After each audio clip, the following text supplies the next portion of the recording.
Good evening, Speak Asians. I'm Manoj Kumar, CEO of your company, Speak Asia. I have been traveling for business for the last 10 days, and 2 days back, I learned about a complaint filed in EOW Bombay against your company.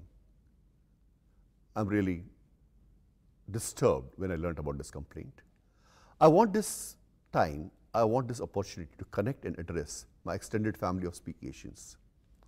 Friends, I'm soon going to be back amongst all of you in India and wanted to take a few moments to address you and talk about what we at Speak Asia have been dealing with altogether for the last 3-4 months.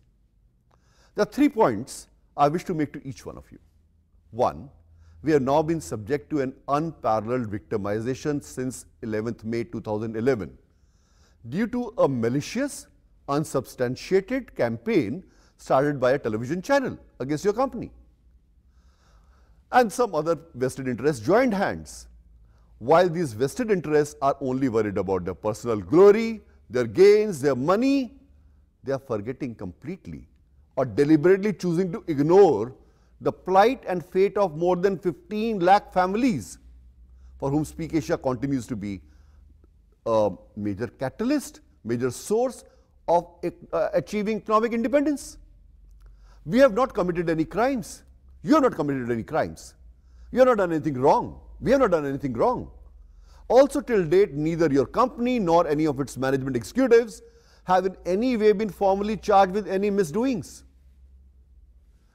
Second thing, my fellow Speak Asians, it is each of you and your collective commitment that gives us the vital and all-important strength and inspiration. This inspiration to go on and take each day as it comes. As the saying goes, there is immense strength in numbers, and we are blessed to have more than 15 lakhs of you with us who believe in what the Speak Asia does and believe in the great future that is ahead of us together. Third, we are meeting all requirements. We meet all requirements that government and authorities expect from your company. You know, we are formalizing our India operations by applying for opening offices in Mumbai. We have left no stone unturned in our effort to approach the concerned authorities, and to this end, your company had also approached Honorable Mumbai High Court, and you're aware the Bombay High Court had asked RBI to give your company a hearing. We had approached EOW Mumbai on 15th May, 17th May, and after that our lawyers met them. The idea was, and they have interviewed our distributors, our idea was to provide them with all the information that they need, cooperate with them in every sense they want, and we still would continue to do so. We have at all times assured all concerned of our fullest cooperation and participation in any inquiry or investigation initiated or conducted by Indian government authorities.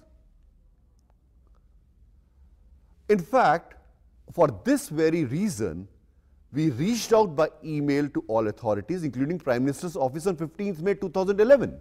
We wrote to the Chief Ministers, we wrote to the Finance Minister, we wrote to the Minister of Company Affairs, so that they could understand our business, so that unfounded allegations in the air could not be, should not be, would not have affected our reputation. Friends, I have already spoken about setting up an Indian office. We will, after that setup is done, open up 5 zones across India. This is to grow the business in the years ahead.